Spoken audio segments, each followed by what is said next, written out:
Eu quero deixar uma palavra de Deus para vocês, que se encontra em um encontro de Jesus com uma mulher. Quero pedir para vocês abrirem as suas Bíblias. Obrigado, Cris. Quero pedir para vocês abrirem as suas Bíblias, ou acessar aí o seu app, ou prestar atenção aqui no nosso telão. No livro de João, capítulo 4. Vou chamar a atenção para esses 3 versículos, mas eu quero que vocês vejam a ação de Jesus se encontrando com uma mulher. É o versículo 27, 28 e 29. E a mensagem de hoje, nosso banner está aí que eu distribuí. Eu me encontrei com Jesus. Eu me encontrei com Jesus. Versículo 27. Naquele momento, os seus discípulos voltaram e ficaram surpresos, João 4:27, ao encontrá-lo conversando com uma mulher. Mas ninguém perguntou: o que queres saber? Ou, por que está conversando com ela? Então, deixando o seu cântaro, a mulher voltou à cidade e disse ao povo: venham ver um homem que me disse tudo o que tenho feito. Será que ele é o Cristo? Amém, queridos? Maravilhoso o método que Jesus usou para alcançar uma vida ao ter um encontro com essa mulher. Esse final de semana, desde sexta-feira, nós tivemos tremendas experiências no encontro Nova Aliança, tanto as ministradas como também os ministrantes e os que trabalham no encontro. E nós começamos então a perceber como Jesus é livre para transformar pessoas em pessoas livres. Muitos são estimulados a procurar Jesus, mas muitos também é Jesus quem procura. E o que aconteceu nesse encontro foi um encontro entre quem estava procurando e quem estava sendo procurado. No caso citado aqui, nós vemos Jesus abrindo um diálogo com aquela mulher, para quebrar o gelo. A Bíblia vai nos chamar a atenção para o versículo de número 7, Jesus diz assim a Bíblia: nisso veio uma mulher samaritana tirando água, e disse-lhe Jesus: dê um pouco d'água. Jesus então abre um diálogo, Jesus conversa com cada um, de uma maneira, gente, que ele chama a sua atenção. E é muito especial como Jesus faz para chamar a atenção de cada um. No caso dessa personagem bíblica, ele lhe pediu água. Logo depois, Jesus provoca um desejo profundo, suscita naquela mulher uma curiosidade. O que é isso? O que está acontecendo? A curiosidade é quando Jesus, no versículo 9, diz assim: a mulher samaritana lhe perguntou: como o Senhor, sendo judeu, pede a mim, uma samaritana, água para beber?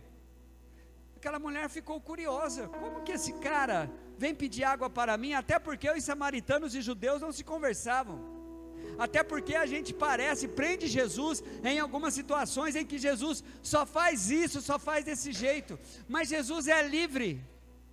Ele conversa com quem ele quer, ele alcança quem ele quer, aonde a pessoa está. Então Jesus provoca naquela mulher, ele suscita uma curiosidade, para logo depois provocar o interesse profundo. Aí ele fala em algo mais assim no versículo 10, Jesus respondeu: se você conhecesse o dom de Deus, o interesse profundo por algo sobrenatural para aquela mulher, e quem está te pedindo água, você lhe teria pedido, e dele receberia água viva. A mulher ficou interessada naquilo. Como isso? Jesus faz isso conosco.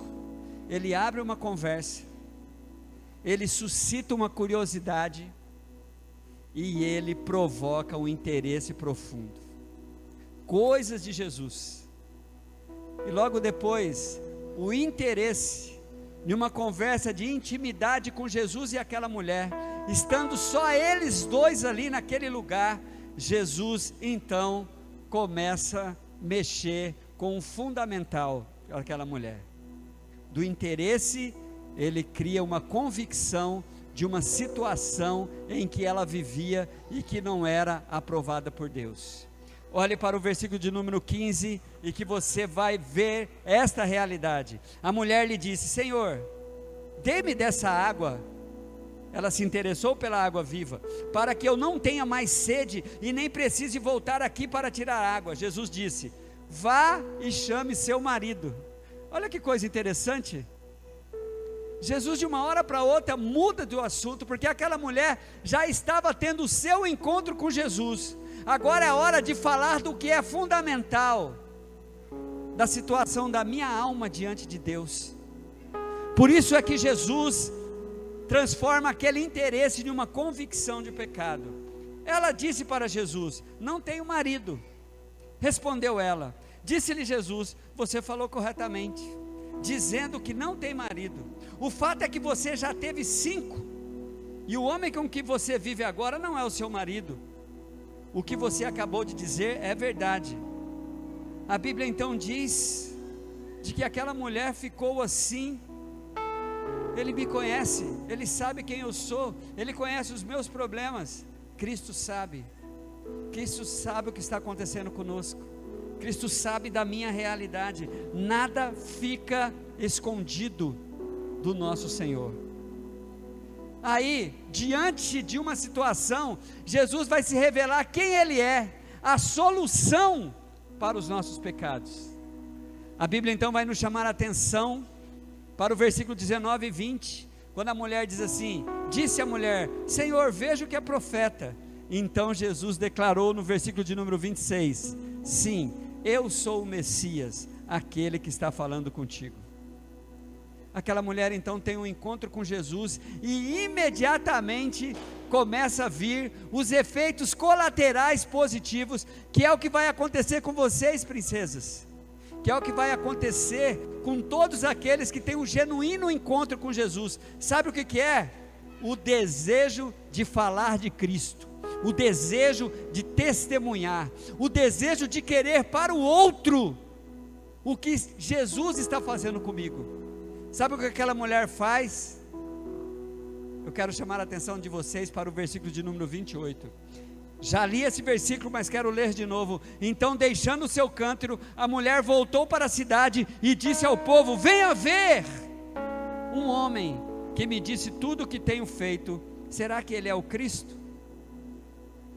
Um desejo imenso de chamar a atenção das pessoas para ter uma experiência transformadora também com Cristo. Jesus vai sempre provocar isso. É por isso que ele disse que quem bebesse da água dele, que era ele, ia começar de si mesmo jorrar a água viva.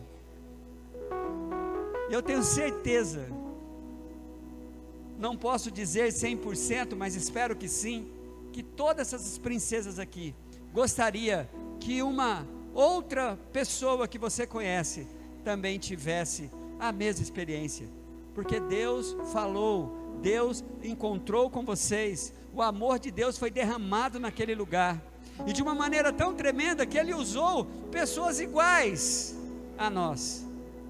Ninguém melhor do que ninguém, nem um super apóstolo ou um profeta famoso, não. Gente da gente, gente como a gente.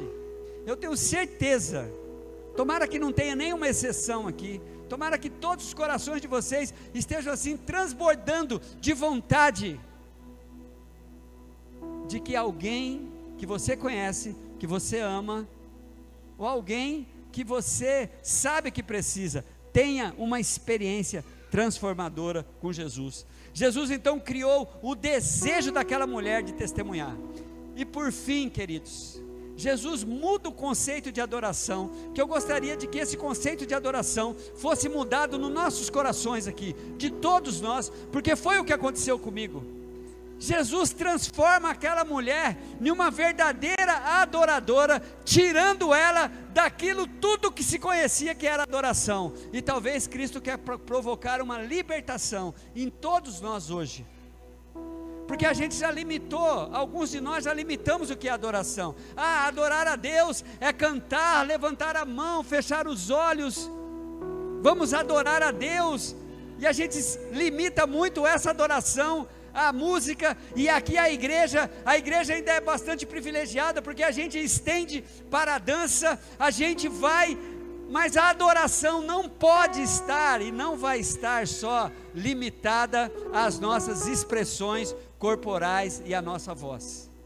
Há uma mudança de conceito de adoração nesse texto. Aquela mulher diz assim para Jesus no versículo de número 20: nossos antepassados adoraram nesse monte, mas vocês judeus dizem que Jerusalém é o lugar onde deve adorar. Aí Jesus muda tudo, gente, e isso vem de Jesus, né? Isso vem de Jesus. Como Jesus muda, transforma as coisas, é dele isso. Jesus diz assim, versículo de número 21, Jesus declarou: creia em mim, mulher, está próxima a hora em que vocês não adorarão o Pai, nem neste monte, nem em Jerusalém. Vocês, os samaritanos, adoram o que não conhecem, nós adoramos o que conhecemos, pois a salvação vem dos judeus. No entanto, olha que lindo, gente, está chegando a hora, e de fato já chegou. Posso ouvir um amém? Diga comigo: a hora já chegou. Jesus está fazendo uma declaração aqui, e a hora já chegou, em que os verdadeiros adoradores adorarão o Pai em espírito e em verdade, e são esses os adoradores que o Pai o procura.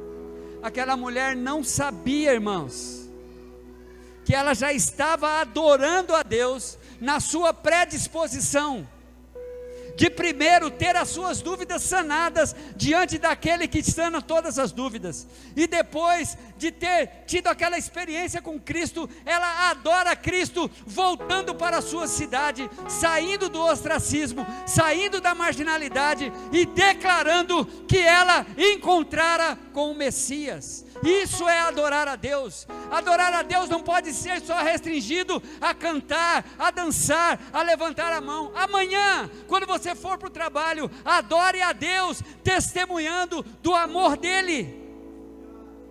Quando você for para a escola, quando você for para casa, demonstre que você adora a Deus em espírito e em verdade, com a sua fala, com o seu jeito de tratar as coisas. A adoração não pode ser limitada a um dia, a um local, e estimulada por aqueles que produzem um tipo de adoração. Cantar é adoração? Sim. Dançar é adoração? Sim. Levantar a mão, fechar os olhos é adoração? Sim. Mas não é só isso.